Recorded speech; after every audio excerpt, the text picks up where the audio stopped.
Baik, di segmen kali ini kita akan melihat sebenarnya antara ataupun yayasan ini yang sebenarnya menyantuni bagi mereka golongan-golongan yang memerlukan khususnya dalam bulan Ramadan ataupun sepanjang PKP ini iaitu anak yatim.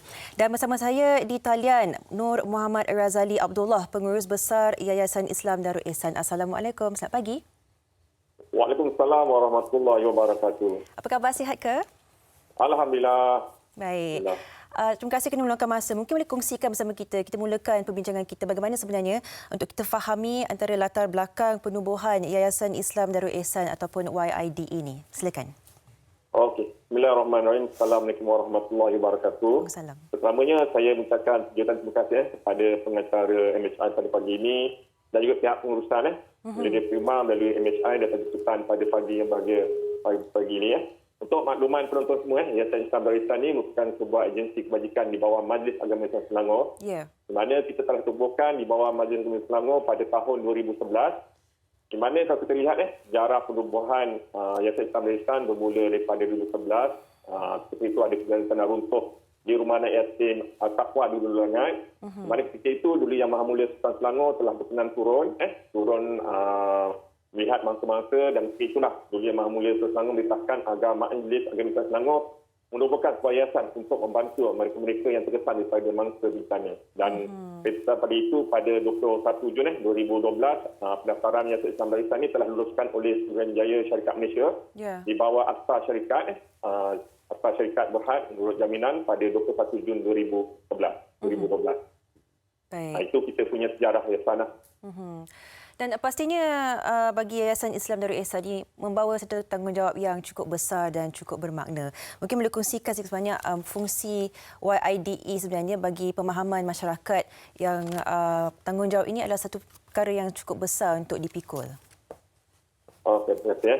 Dan untuk makluman penonton semua, Yayasan Islam Darul Ihsan seperti tadi di bawah Majlis Agama Selangor. Di bawah Majlis Agama Selangor ni kita ada banyak agensi. Antara yang Lembaga Zakat Selangor untuk agihan dan kesan zakat, Penerima Wakaf Selangor untuk agihan wakaf, Projek Ekonomi Asnaf untuk mengenai ekonomi asnaf Selangor, Oleh Agama Islam Selangor untuk pendidikan, Bakti Suci Holding untuk pembinaan dan perniagaan, dan Yayasan Islam Darul Ihsan ini dikhususkan untuk tiga fungsi utama. Pertama, kita menyalurkan sumbangan secara ad hoc kepada mangsa-mangsa bencana dalam bentuk kewangan dan juga kecemasan.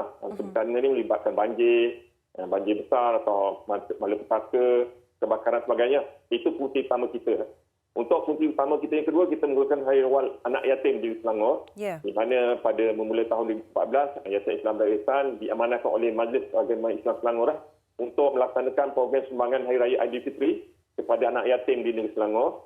Dan ritesan daripada itulah, IDE telah fokus dalam menyalurkan bantuan dana pendidikan, perubatan, penyerahan bantuan pakaian sekolah, serta mewujudkan program celik Al-Quran dalam usaha melahirkan generasi pintar Al-Quran di kalangan anak yatim. Di mana buat masa ini kita terdapat 8,000 anak yatim berdaftar dengan Yayasan Islam Darul Ihsan dan terdapat 15 rumah kebajikan anak yatim yang berdaftar dengan kita. Itu fungsi kita yang kedua. Dan fungsi ketiga, kita menawarkan perkhidmatan rawatan hemodialisis di Pusat Dialisis MAIS bawah Yayasan Islam Darul Ihsan. Di mana bermula tahun 2013, kita telah mengambil alih 6 pusat dialisis di bawah Bakti Suci Holding. Di mana asas perubahan pusat dialisis ini adalah kita untuk menyediakan perkhidmatan rawatan hemodialisis yang terbaik dan kita menerapkan unsur perhatian kepada semua pesakit yang mengalami masalah kegalan buah pinggang. Dan terdapat 6 pusat di bawah kita. Pertama di Kapar, di Shah Alam, Bukit Lutong, Taman Lawati, Sungai Besar dan Kuala Selangor. Itu kita punya fungsi, 3 fungsi utama kita. Dan pastinya memerlukan bajet ataupun sumbangan yang cukup besar untuk menyantuni dan membantu setiap golongan ini. Dan mungkin boleh kongsikan sedikit sebanyak apakah mungkin inisiatif tambahan yang dilakukan oleh YIDE sendiri untuk membantu golongan khususnya anak yatim sepanjang Perintah Kawalan Pergerakan ini? Okey, betul pengertian. Sebenarnya kita memang setiap tahun memerlukan bajet yang banyak untuk menyalurkan bantuan untuk anak yatim. Di makluman semua, untuk anak yatim saja kita memerlukan hampir 1.5 juta setahun untuk anak yatim, di mana 1 juta ni kita khususkan kepada anak yatim individu dan 500,000 khususkan kepada rumah kebajikan anak yatim. Di mana kita memerlukan sumbangan daripada orang ramai dan juga anak-anak syarikat swasta merupakan kerajaan yang telah banyak membantu kita selama ini. Dan pada tahun ini kita telah melaksanakan seperti kita melaksanakan infak yang mana ialah pertama kali dilaksanakan untuk kita menambah dana bagi menyelesaikan hasrat mulia IDE, di mana pada tahun ini daerah Hulu Langat ini telah kita edarkan pukul 4. Jadinya saya menyuruh kepada semua pendengar, khususnya daerah Hulu Langat Selangor, boleh menyalurkan sumbangan melalui Ketua Amil Fitrah di karya masing-masing semasa buat pembayaran zakat fitrah. Baik. Mana juga kita juga membuka ruang kepada umat Islam untuk terus menyumbang kepada Yayasan Islam Darul Ihsan pada bulan Ramadan ini melalui pelbagai platform mayoritas sekalian online. Sekarang ni online, banyak online sikit-sikit yang lebih mudah dan selamat. Di mana sumbangan kita bersama melalui Bitlist kita, melalui perbankan internet kita dan juga aplikasi Jompay serta aplikasi Snack MP, di mana penonton semua boleh melalui laman web kita www.id.com.my. Dan untuk makluman pendengar semua, segala sumbangan tuan-tuan semua akan mendapat pengurusan cukai daripada LHDN. Pastinya ini satu berita yang cukup baik bagi mereka yang ingin membantu lagi mereka yang memerlukan. Baik, soalan terakhir saya, mungkin ada sebarang pesanan ataupun mesej bersempena Hari Raya Aidilfitri yang ingin disampaikan kepada seluruh rakyat Malaysia. Silakan. Okey.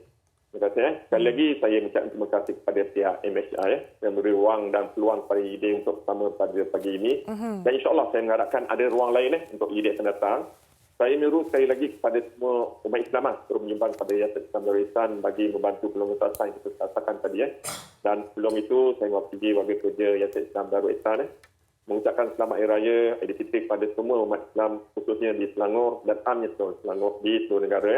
Dan terus ikuti kami di FB kami resmi YD iaitu Yayasan Islam Darul Ihsan dan IG kami YIDE Official SQ. Dan juga boleh hubungi kami 03 5510 3931.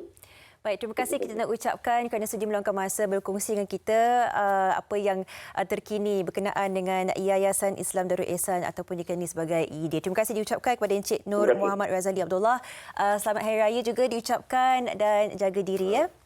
Okey, terima kasih. Terima kasih. Itu tadi antara inisiatif yang cukup baik untuk memastikan tiada satu golongan pun yang tertinggal. Ini pastinya satu cara yang cukup baik untuk rakyat Malaysia anda semua untuk teruskan menghulurkan bantuan anda.